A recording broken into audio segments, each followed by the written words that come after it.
The last bus home. It was a cold December evening in the small town of Willow Creek. The wind blew gently, carrying the scent of pine trees and distant snow. The streets were quiet. Most people were already home, sitting near the fireplace or enjoying dinner with their families, but not Ethan. Ethan was sitting alone on a wooden bench at the old bus stop near Maple Street. His brown coat was too thin for the cold weather, and his hands were buried deep in his pockets. He looked down the road, waiting for the last bus. Ethan had come to Willow Creek a year ago to find work. He had dreams of becoming a writer. He believed the peaceful town would help him think clearly and write better. But life didn't go as planned. His job at the bookstore paid little, and his writing didn't sell. Bills kept coming, and hope kept fading.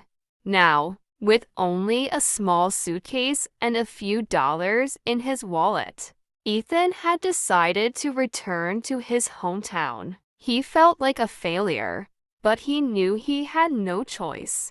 The last bus home was his only way out.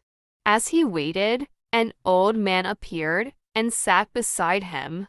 He wore a thick gray coat and had a kind smile. "Cold night, isn't it?" the man said.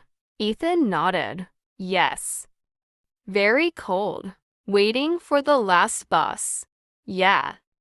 "Going back home?" Ethan replied quietly. The old man looked at him for a moment. "Sometimes, going back is not giving up. It's finding a new path." Ethan gave a weak smile but said nothing. He wasn't in the mood to talk. But the man continued. "I used to be a painter," he said. "Years ago.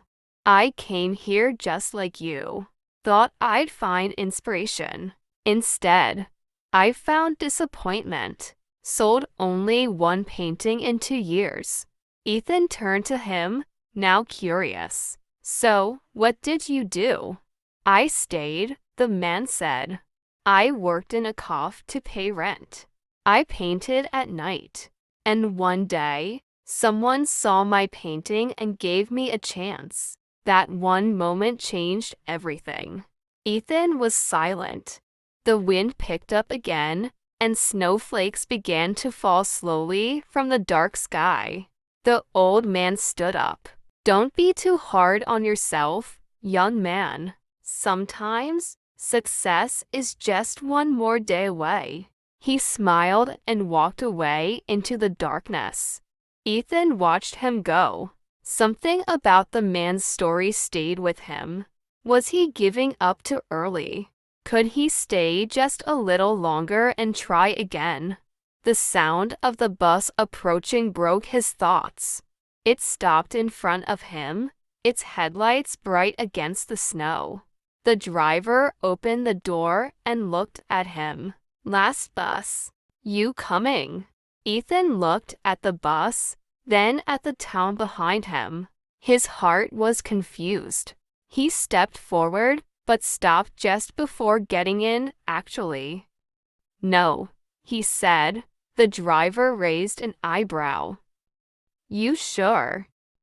Ethan nodded. "I think I need to stay." "Just one more day?" The driver shrugged. "All right. Good luck, kid." The bus doors closed, and it drove away, disappearing into the snowy night. Ethan stood there, the snow gently covering his shoulders. He didn't have a big plan. He didn't know what would happen tomorrow. But something in his heart felt lighter. He wasn't running away anymore. He walked back to the small room he rented above the bookstore. He made a cup of tea and sat by the window, watching the snow. Then he opened his notebook and started to write. Not because he had to, but because he wanted to. 1 year later, Willow Creek was no longer silent. The town had become a little brighter, a little more alive. Tourists came in winter to see the snow-covered hills, and locals smiled more often. In the window of the same bookstore where Ethan once worked, a sign read, "New bestseller, The Last Bus Home by Ethan Hale." Inside, Ethan was sitting at a table, signing books for readers. His hair was a little longer now, and his coat was warmer. He smiled as he talked to people, many of whom had read his story and felt inspired. A woman approached him with a book in her hand. She looked nervous. "Hi. I just wanted to say thank you. Your book helped me a lot. I was ready to give up on my dream, but after reading your story, I decided to keep going." Ethan smiled warmly. "Thank you. That means a lot. Just remember, sometimes all we need is to stay one more day." The woman smiled and walked away.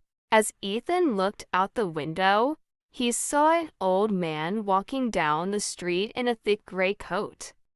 Their eyes met for a second, and the man gave a small nod and a smile. Ethan smiled back. Some buses are missed for a reason, and sometimes missing the bus is the beginning of a beautiful journey.